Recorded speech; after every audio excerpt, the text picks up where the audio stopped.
অভিযোগটা হচ্ছে আমাদের এখানকার নন্দননগর আতদ অঞ্চলে একটাই খেলার মাঠ। এখানে নন্দননগর ছাড়া পার্শ্ববর্তী অঞ্চলের সমস্ত ক্লাব এরা খেলাধুলা করতো, প্লাস এইখানে এই যে অ্যাথলেটিক ক্লাব এই মাঠটাকে পরিচালনা করতো। এই যে নন্দননগর অ্যাথলেটিক ক্লাব দেখা যাচ্ছে, এই অ্যাথলেটিক ক্লাব পরিচালনা করতো। এই মাঠটাকে আস্তে আস্তে পালাবদল হওয়ার পরে এই 2011 সালে কিছু অবৈধ অর্থাৎ মানে 2 নম্বরই ছেলে পেলে এরা কী করলো, বিধান বিশ্বাস, মনোজ সাউ, নির্মল কুণ্ডু এদেরকে ডেকে নিয়ে এসে এই মাঠটা রাতের অন্ধকারে দখল করে নিল 2018 সালে।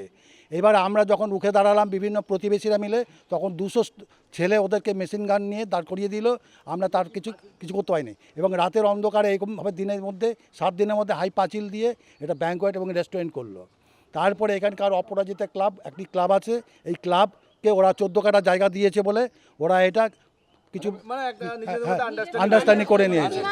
আমরা এই নিয়ে অনেক প্রতিবাদ করেছি, আমরা নবান্নতে গিয়েছি, মুখ্যমন্ত্রীকে চিঠি দিয়েছি, এমনকি তৎকালীন মুখ্যমন্ত্রী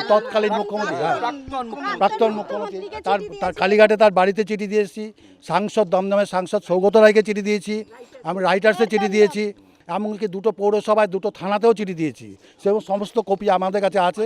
তারা এবং আমরা বিজেপির দিলীপ ঘোষ মহাশয়কে চিঠি দিয়েছি। এই মুহূর্তে আমাদের কাছে কেউ আমাদেরকে সহযোগিতা করেনি এখন পর্যন্ত। কথা দিচ্ছে যে আমরা এটা করব, পালা বদলে হওয়ার পর আমরা একটা আশা করেছিলাম, কিন্তু ওরা ওই মুখেই আশ্বাস, কোনো কার্যকারিতা কিছু করছে না।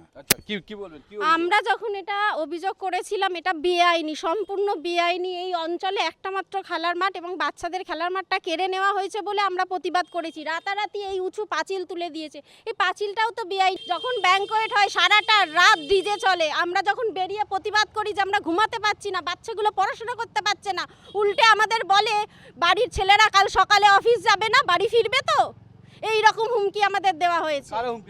এই যে বাবাই এইখানে পরিচালনা করে, বাবাই হুমকি দিয়েছে, বিধান বিশ্বাসের লোকেরা, এরা মনোজ সাউ আমাদের হুমকি দিয়েছে। এছাড়া ছোট ছোট বাচ্চা তাদের এসে বলছে বা তোমাদের মেরে দেবো, তোমাদের এই করে দেবো, বাড়ির বাইরে বেরোবে না, ঠ্যাং ভেঙে দেবো, এইসব কথা। দেখুন আমরা কি না করেছি, আমরা টিএমসির আমলে কোথাও মাধ্যমিক পরীক্ষার সময় ডিজে চলেছে, কোনো বন্ধ করেনি, বলতে গেলেও বন্ধ করেনি।